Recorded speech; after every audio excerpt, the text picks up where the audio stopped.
Hello again, this is Alister McGrath at Oxford University. And up to now in this series of presentations, I'm looking at some ideas in Christian theology, and I've been exploring them with you. But I want now to take a very different approach. I want to talk about the value of theology. What benefits does it bring? What use is it? And in this presentation, I want to focus on one way in which we can use theology, namely, to see ourselves and the world as they really are. Now, the idea I'm going to be exploring with you is that theology gives us a lens or a window onto reality. It allows us to see things as they really are. This has been an important theme in theology since the time of the early church, and it's deeply rooted in the New Testament. Now, many theologians have highlighted the capacity of Christian theology to enable us to see things in a new way. I'm going to give you two examples. One of them is C.S. Lewis, and the other is the English poet and theologian George Herbert. Now, you'll remember that in the first presentation I talked a bit about Lewis's meditation in a tool shed. And in that we find a distinction between looking at a text or idea and looking along that text or idea. And Lewis tells us that you get one experience of a thing when you look along it and another when you look at it. So let's figure out what he means. Let's think of how you might read the Bible. Biblical scholars look at the text of the Bible. Theologians like Athanasius look along the biblical text, trying to grasp the reality that brought that text into being in the first place, and how we can express this in words and apply it to the present in the second. Or, to put it another way, those who look at the biblical text are in danger of seeing only the text, but not necessarily what the text is talking about or pointing to. But those who look along the text aim to see what's pointing to enter into its wonderful new world. I want to emphasize that looking at, looking along are both important, but they are different. And we need to learn to look along theological doctrines and see what new ways of seeing things that they enable. Now, George Herbert takes a slightly different way of looking at things.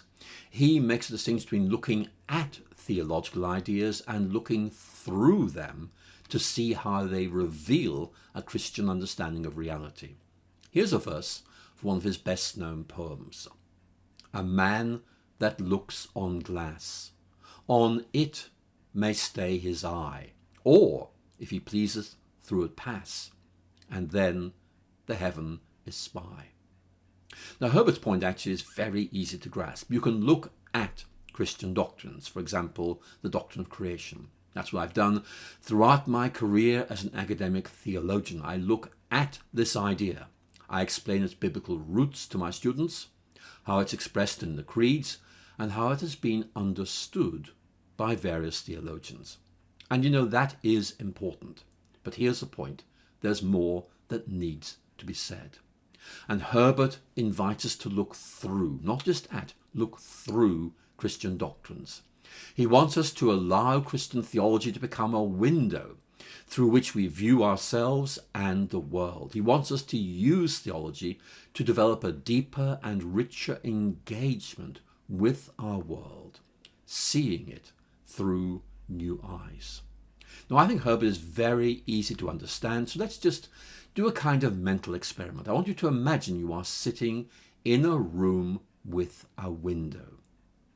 So you could look at the window, or you can look through the window and you can take delight in the beautiful garden or ocean view that lies beyond.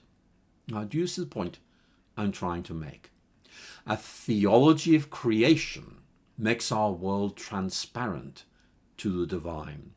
So instead of simply looking at the doctrine of creation, we ought to look at our world through the lens provided by the doctrine of creation. So let's look at two theologians who have done this and see what we can learn from them. Again, just to be clear, the distinction is between looking at a doctrine and looking through a doctrine. The medieval theologian Bonaventure of Bagnoregio followed in the tradition of Francis of Assisi by having an enormous respect for the created order and seeing it, and I quote here, as a mirror of God, a divine footprint which can lead us to love and praise our Creator. And Bonaventure's point is that Christians should approach the natural world in the belief and expectation that it might help us grasp at least something of the beauty and the glory of God as its creator. We become attentive to the vastness, the intricacy, the beauty of the created order. And that's very easy to do, isn't it? And then Bonaventure says we need to make intellectual and imaginative connections with our Creator. And Bonaventure's point here is very simple. Theology allows us to interpret nature as a signpost to God. That's really important. And as theologically informed poets like Gerard Manley Hopkins point out, it's not enough to appreciate the beauty of nature or the benefits that the natural world can provide for human comfort and survival. We need to go beyond these. We need to go beneath these, go beneath a surface reading of nature and study it as a set of signs that are pointing to God and also illuminating the human situation. And the point is that theology provides us with a key for interpreting those signs. It allows us to see the natural world for what it really is, namely God's creation, and value it, see it in a new way as a result. Now here's an important point. The way in which we see something also determines how we value it. And theology gives us a lens to see the natural world, not as an object for exploitation, but rather as God's good creation that has been entrusted to us for safekeeping. And once you see the natural order in this way, then I think we just have to realize that we're called to care for that creation, not simply to ensure the future of humanity, but because we are responsible for it. Seeing nature as God's creation thus provides a framework for creating and sustaining environmental concern. But I think there's another point. Seeing nature as God's creation leads us to look for echoes of God's beauty and wisdom in the natural world. And that makes us more attentive to its beauty and its order. And you look at it more closely because you think this is going to take me somewhere. It's going to, in effect, help me understand God better. And that's why John Calvin suggested there was a fundamental theological motivation for studying the natural sciences, because you're able to study God's wisdom through what God has created. And actually, this also helps understand why studying other theologians can be so helpful. It allows us to see the world through the eyes of these other theologians and see if they've noticed something that we have missed. Because using other theologians enriches our vision of the world. Now, C.S. Lewis made this point in a late writing called An Experiment in Criticism. And he writes these words: "My own eyes are not enough for me. I will see through those of others.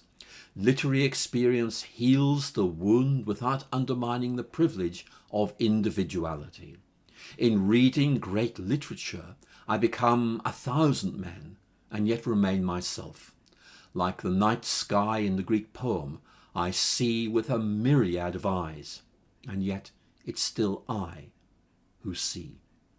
Now, I wonder if you can see what he's getting at. When we think about human nature or the world or God, we can use other people to help us see it better. We can look at it through other people's eyes. The way in which C.S. Lewis or George Herbert or Augustine or Athanasius or Calvin see things help us to sharpen our own vision and go further than we can manage on our own. And that's really important because Christian theology is a corporate undertaking in which the voices of the past have a welcome and necessary place in helping individuals to benefit from the wisdom of others today. I've mentioned people like Lewis, Augustine, Athanasius, and many, many others. They're all there for you to discover and to help you to see further into the vision of God. Well, I hope you found these brief reflections helpful. It's just a way of telling you theology can be used.